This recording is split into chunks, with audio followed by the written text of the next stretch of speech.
তোমাদের সাথে এই কয়েকদিন আমি কিছু রিলস ভিডিও শেয়ার করেছি, তার মধ্যে তোমরা আমাদেরকে অনেক ভালোবাসা দিয়েছো, যার মধ্যে ছিল কেদারনাথের কিছু ভিডিও বৃন্দাবনের। তো হ্যাঁ, আমরা এখন রয়েছি বৃন্দাবনের দ্বিতীয় দিন। আজ আমাদের প্রথম দিন আমরা ঘুরেছিলাম মথুরার কিছু ভিডিও তোমাদের সাথে শেয়ার করিনি, সব আস্তে আস্তে করব।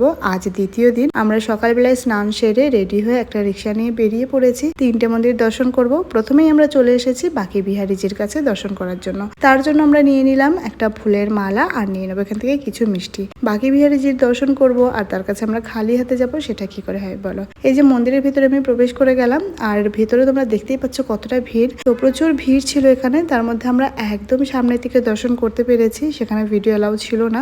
বিহারীজির দর্শন আমরা খুব ভালোভাবে করে নিয়েছি। এত সুন্দর তার চেহারা, যে তার কাছে যাবে সে তো তার প্রেমে পড়বে। আর তার টানে আবারও তোমাদের ইচ্ছে হবে আরো একবার যাই বৃন্দাবনে, বিহারীজির দর্শন করে আসে। আমি আরো একটা জিনিস বিহারীজির কাছে গিয়ে ফিল করতে পেরেছি, যেটা যতক্ষণ না বিহারীজি তোমাকে তার কাছে অবধি ডাকবে, তুমি কিন্তু তার কাছে অবধি পৌঁছতে পারবে না কোনোভাবেই। তো আমাদেরকে হয়তো বা বিহারীজি ডেকেছিলেন, তার জন্যই আমরা তার কাছে অবধি পৌঁছতে পেরেছি। জানি না আবার কবে যেতে পারবো, তবে বিহারীজি যদি আমাদেরকে ডাকে আমরা নিশ্চয়ই আবারও তার কাছে যেতে পারবো। তারপর আমরা রাধা বল্লভজির দর্শন করে চলে এসেছি রাধারামনজির কাছে। তো রাধারামনজির এখানে আমরা বেশ কিছুক্ষণ সময় কাটিয়েছি। তোমরা দেখতেই পাচ্ছ সবাই এখানে মেতে উঠেছে। বৃন্দাবন ঘুরে আমার যেটা মনে হয়েছে, বৃন্দাবনে ঘোরার থেকেও বেশি ফিল করার জায়গা। তো তোমরা যারা গেছো তারা কমেন্টে জানিয়ে তোমাদের মতামত কি।